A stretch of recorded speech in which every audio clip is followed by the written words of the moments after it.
अपने हाथों को उठाओ, अपनी आंखों को बंद करो, हालेलुया का नारा लगाते हुए थैंक यू जीसस। खुदा बाप, आज तेरे सामर्थी नाम में तेरे लोगों को तेरे हाथों में सौंपता हूँ। तेरी बरकत इन पर हो खुदावन, तेरी आशीष इन पर हो खुदावन। इन डिलीवरेंस वीक्स में तू इन्हें छुए, इन्हें आज़ाद करे खुदावन, इनके बंधनों को तोड़े खुदावन, अपनी महिमा के लिए खुदावन। जिस तरह तूने उस 12 साल की लहू बहन वाली औरत के बंधनों को तोड़ा, उसके विश्वास और तेरे पलड़े को छूने के कारण खुदावन, उसी तरह से वो विश्वास और वो स्पर्श खुदावन इनको मिले। इन 7 हफ्तों के दौरान ये आज़ाद हों, डिलीवर हों खुदावन, प्रभु यीशु के नाम में, आमीन आमीन। धन्यवाद खुदावन। आज का वचन, आज की स्पेशल बाइबल टीचिंग पवित्र आत्मा आपके हाथों में सौंपते हैं। आज तेरे लोग आशीषित हों, यीशु मसीह के नाम में, आमीन। Hallelujah. God bless you all.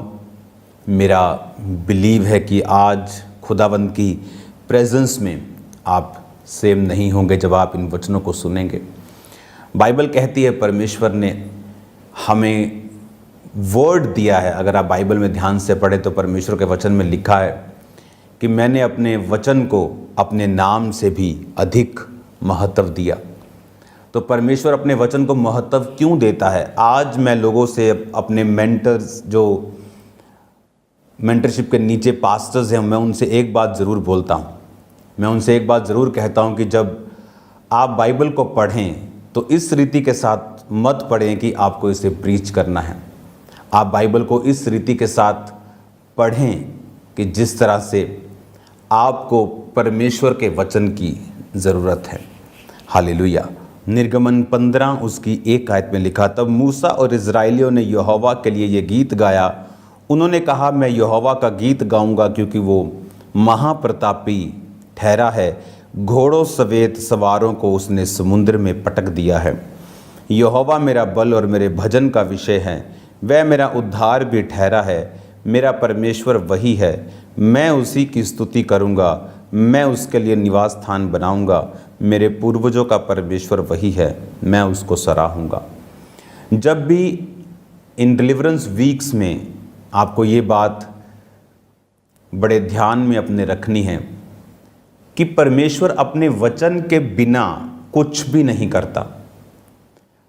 जब परमेश्वर आपको उसने डिलीवर करना होता है तो मोस्टली पवित्र आत्मा आपको वचन में लेके जाता है। वचन के जरिए वो आपसे बात करता है, लिखा हुआ वचन जिसको हम लोगोस बोलते हैं, और रेमा वचन वो जो लोगोस वचन आपके लिए जब पर्सनल बन जाता है, व्यक्तिगत बन जाता है। जिस तरह पतरस ने कहा कि परमेश्वर अगर तू ही है तो मुझे अपने मुंह से कहे कि मैं पानी पे चलूं। उसने ये नहीं कहा मुझे विश्वास है कि मैं पानी पे चलूंगा, मैं आ रहा हूं। जब जीसस क्राइस्ट ने कहा था कि इंसान अकेली रोटी से नहीं परंतु परमेश्वर के मुख से निकले हुए एक एक वचन से जीवित रहेगा, उसका मतलब वो रोटी नहीं जो आप समझते हैं। जीवित रहने का मतलब वो नहीं जो आप समझ। अन्य जातियां भी जीते हैं, शराब पीने वाला भी जीता है, लड़ाई झगड़ा चोर भी जीता है, लेकिन वो जीवन वो नहीं है जो परमेश्वर उसे देना चाहता है। जब आप वचन में जाते हैं और वचन पढ़ते हैं तो जो वचन लिखा हुआ है, जो लोगोस वचन है, वो आपके लिए पर्सनल बन जाता है, रेमा बन जाता है। और फिर जब वचन वो आपको टच करता है और आप उस वचन के अनुसार चलना शुरू होते हैं तो ऑटोमेटिकली आप अपनी डिलीवरेंस के करीब चले जाते हैं। हालेलुया। मैंने सेवकाइयों को देखा है बंधन में, एक लेवल से ज़्यादा वो बढ़ नहीं पाती। पास्टर्स को देखा है बंधनों में, विश्वासियों को देखा है बंधनों में, क्योंकि हर एक बंधन से अपने लेवल पर, आज वो बंधन छोटे लेवल का है, कल आपने और बड़े लेवल पर जाना है, आपको अधिक ट्रेनिंग की ज़रूरत है। आपको डिस्ट्रिक्ट लेवल पर भागना है, दौड़ना है, कोई गेम जीतनी है तो एक अलग तैयारी है। आपको स्टेट लेवल पे जाना है तो अलग लेवल की तैयारी है, नेशनल लेवल पर अलग। अगर लेकिन आपको ओलंपिक जीतना है तो आपको बेस्ट बनना पड़ेगा।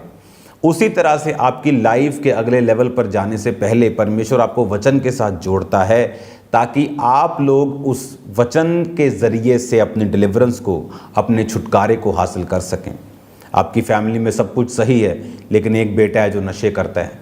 आपकी फैमिली में सब कुछ सही है लेकिन एक दो मेंबर अभी भी हैं जो सेव नहीं हुए, जो अभी तक बचे नहीं हैं, और वो आपके लिए मुश्किल पैदा करते हैं।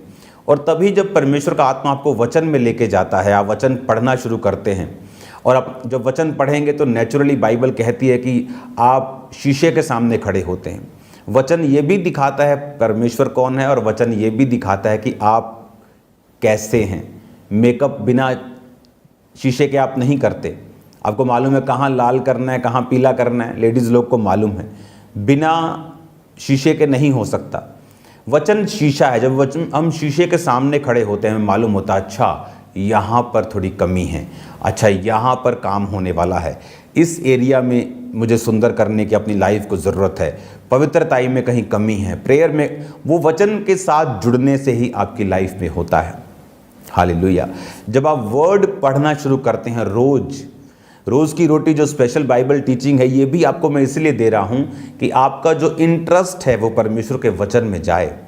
और जब आप बाइबल को पढ़ते हैं, बाइबल में आपको बहुत सारी कमियां नज़र आती हैं फिर अपनी लाइफ की, कि क्या कमी है कि मेरी लाइफ में अभी तक मैं इस चीज़ को पा नहीं पाया या इस लेवल पर जा नहीं पाया। अब एक छोटी सी बात बाइबल में लिखी है जो मैंने अभी आपके सामने इस वचन को पढ़ा है।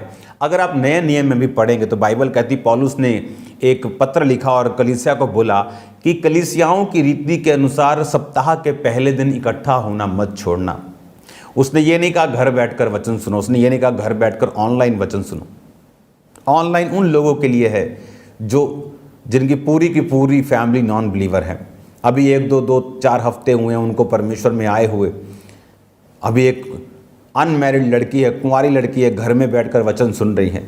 यह ऐसी फैमिली है जो बहुत ही खतरनाक है, उसे लगता है, तो वो 1-2 हफ्ते 3 हफ्ते वो घर पे बैठ के जुड़ी है ऑनलाइन वचन के साथ। लेकिन उन लोगों के लिए नहीं जो क्रिश्चियंस हैं, जो सिर्फ इस कारण घर में बैठे हैं कि गर्मी थी, आज बारिश थी, आज सर्दी थी, आज किसी रिश्तेदार ने आना था। जब वचन के लिए हमारी ज़िंदगी में इज्जत नहीं है तो परमेश्वर भी आपकी इज्जत नहीं करता। बाइबल कहती है जिस नाप से तुम नापोगे उसी नाप से मैं तुम्हारे लिए नापूंगा। वचन कहता है कि पौलुस कहता कि कलीसियाओं की रीति के अनुसार, पहले वो इकट्ठा होते थे शनिवार सब्त का दिन था, तो वो 6 दिन काम करके या 7वें दिन विश्राम करते थे, प्रभु के भवन में इकट्ठा होते थे। लेकिन जब प्रभु यीशु मसीह संडे के दिन, जो सप्ताह का पहला दिन है, संडे आखिरी दिन नहीं है, वो मुर्दों में से जी उठे, तो कलीसियाएं ग्रेस के मुताबिक चलने लगीं और संडे के संडे सप्ताह के पहले दिन इकट्ठा होने लगीं। इसलिए आपको शायद मालूम ना हो, पूरी दुनिया में सप्ताह का पहला दिन संडे छुट्टी क्यों होती है? इसी कारण से आप संडे छुट्टी मनाते हैं। किसने निर्धारित किया कि संडे छुट्टी होगी? कभी सोचा है बैठ के? ये खुदाबंद के जी उठने का दिन था, इसलिए हम इसको मनाते हैं और हम भवन में इकट्ठा होते हैं। अगर आप निशानियां होती हैं, बाइबल कहती है जब ग्रीष्म काल आएगा तो अंजीर के पत्ते निकलने लगेंगे, निशानी होगी कि अब फल भी आएगा।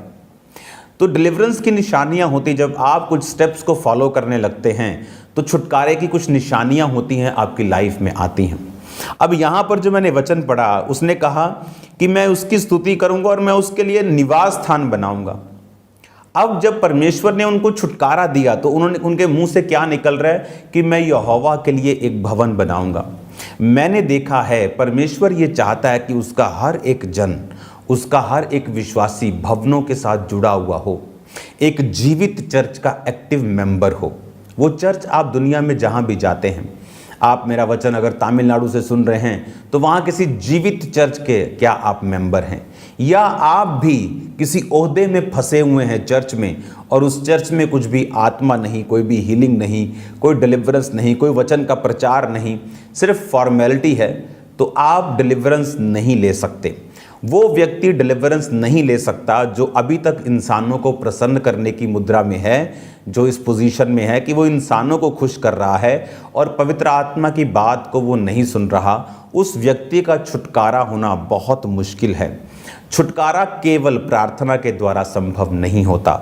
छुटकारा एक फुल प्रोसेस है, जिस तरह अगर मैं आपसे बोलूं कि मुझे एक घर बनाना है, मैं क्या करूं, तो पहले तो आप उत्तर नहीं देना चाहेंगे। अगर देंगे भी तो आप क्या बोलेंगे कि सरिया लो, सीमेंट लो, पेंट, कितने उसके इंग्रेडिएंट्स हैं जो घर बनाने के लिए हमें चाहिए, मटेरियल कितना चाहिए, ए से लेके जेड तक 400-500 तरह की चीज़ें एक घर में लगती होंगी जो चाहिए।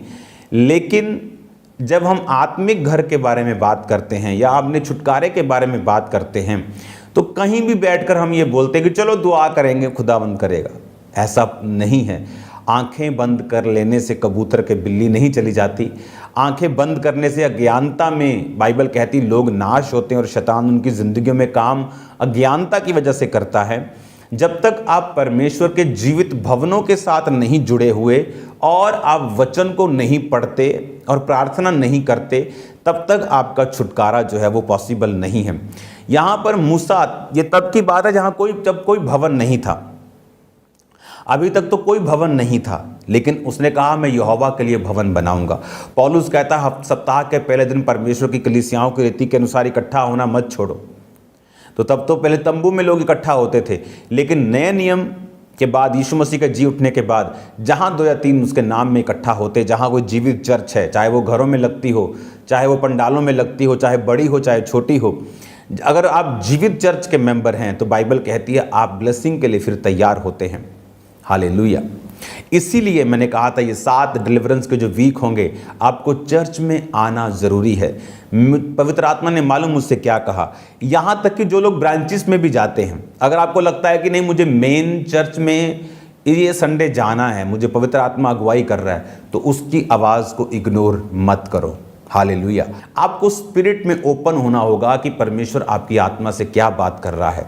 हो सकता है वो आपको एक बहुत बड़ा बीज बोने के लिए बोले, हो सकता है वो आपको 4 घंटे 5 घंटे रोज प्रेयर करने के लिए बोले, हो सकता है वो बोले कि ये मेन ब्रांच में, मेन चर्च में जाना है, अंदर जाना है, कुछ भी, लेकिन वो सब कुछ आपके डिलीवरेंस के लिए होगा। अगर आप जीवित चर्च के मेंबर नहीं हैं, अगर आप एक्टिवली वहाँ काम नहीं करते, आप सुसमाचार की टीम में नहीं हैं, आप बोने वाली टीम में नहीं हैं, आप सफाई टीम में नहीं हैं, आप वॉलंटियर नहीं हैं, आप कुछ भी नहीं करते, तो डिलीवरेंस होना एक आम विश्वासी की ज़िंदगी में थोड़ा मुश्किल होता है उन लोगों से जो लोग किसी ना किसी प्रकार से परमेश्वर के भवन में होते हैं और भवन के साथ जुड़े होते हैं और भवन के साथ किसी ना किसी सेवकाई के लिए जुड़े होते हैं, कोई ना कोई काम कर रहे होते हैं और दर्शन में परमेश्वर के दास का, खुदा की आत्मा का साथ दे रहे होते हैं।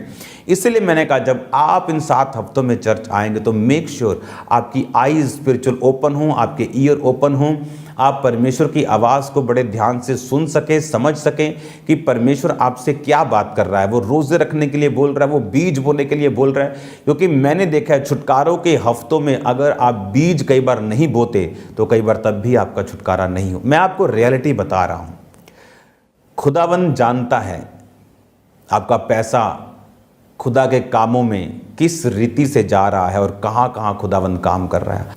आपका जो पैसा है खुदावंद के सुसमाचार में जा रहा है, वो आपको ब्लेस करेगा, मुझे कहने की भी ज़रूरत नहीं। लेकिन ये चीज़ें ऐसी हैं जो आपकी लाइफ को एक नई दिशा देती हैं। डिलीवरेंस वीक में आपकी स्पिरिचुअल आइज ओपन होनी चाहिए। डिलीवरेंस वीक में आत्मा के प्रति आप सेंसिटिव होने चाहिए कि पवित्र आत्मा, याद रखो, हमेशा वो ज़ोर से बात नहीं करेगा, कई बार वो बड़ी धीमी बात करता है। मैं कई बार अपनी आदत, मेरे पास रिंग्स होती थी, मैं कई बार बो चुका हूं इनको, चेन्स होती थी, चीज़ें होती थी, तो पवित्र आत्मा ने मुझसे कई बार बात करनी, पूरा बैंक अकाउंट खाली करने के लिए, सोना बोने के लिए, वो मेरी डिलीवरेंस के लिए होता था। और जैसे ही मैं बोता था वैसे ही कितने गुना रीति के साथ लोग मेरी लाइफ में बोना शुरू करते थे, सेवकाई में बोना शुरू करते थे। ये पॉसिबल है, हर सेवकाई को पैसा चाहिए, लेकिन वो छुटकारा होता ही नहीं। क्यों? क्योंकि वो बोते नहीं, वो प्रचार तो करते लेकिन खुद फॉलो नहीं करते, टाइट का प्रीच तो करते लेकिन खुद अपनी लाइफ में उसे लागू नहीं करते, प्रार्थना का प्रचार तो करते लेकिन खुद प्रेयर नहीं करते। हालेलुया। अगर मैं अब आपके पास आया हूं तो मैं प्रार्थनाओं को करके तैयार होके स्पिरिचुअली फिर आपके पास आया हूं। मैं मेक श्योर करता हूं कि मैं स्पिरिचुअली रेडी हूं बोलने के लिए या नहीं। या मुझे और प्रेयर करनी है या बैठना है खुदावंद की प्रेजेंस में, क्योंकि मैं बंदिश में नहीं हूँ कि मुझे आपको प्रीच करना ही करना है। मैं पवित्र आत्मा के चलाए चलूँगा तो आप जब मुझे सुनेंगे, पवित्र आत्मा आपसे बात करेगा और आपको छुड़ाएगा और आप सेव नहीं होंगे। God bless you all. तैयार रहो छुटकारा मीटिंग के लिए। मैं एक्साइटेड हूँ, तैयार हूँ आपसे मिलने के लिए खुदावंद की प्रेजेंस में। खुदावंद आपको बरकत दे। God bless you all. अपनी आंखों को बंद करो, मेरे साथ प्रार्थना करो। खुदा बाप, तेरे जीवित नाम में स्पेशल बाइबल टीचिंग इनकी आशीष का कारण हो। जो लोग खुदा के भवन में आने पाएँ, बाइबल कहती है वो जो खुदा के भवन के साथ जुड़ा हुआ है वो आज़ाद होगा। कल खुदावंद तेरे भवन में आने वाले लोग डिलीवर हों, तेरे वचन के साथ जुड़े लोग आज़ाद हों, तेरा आत्मा उन्हें छुड़ाए, प्रभु यीशु के नाम में आमीन आमीन।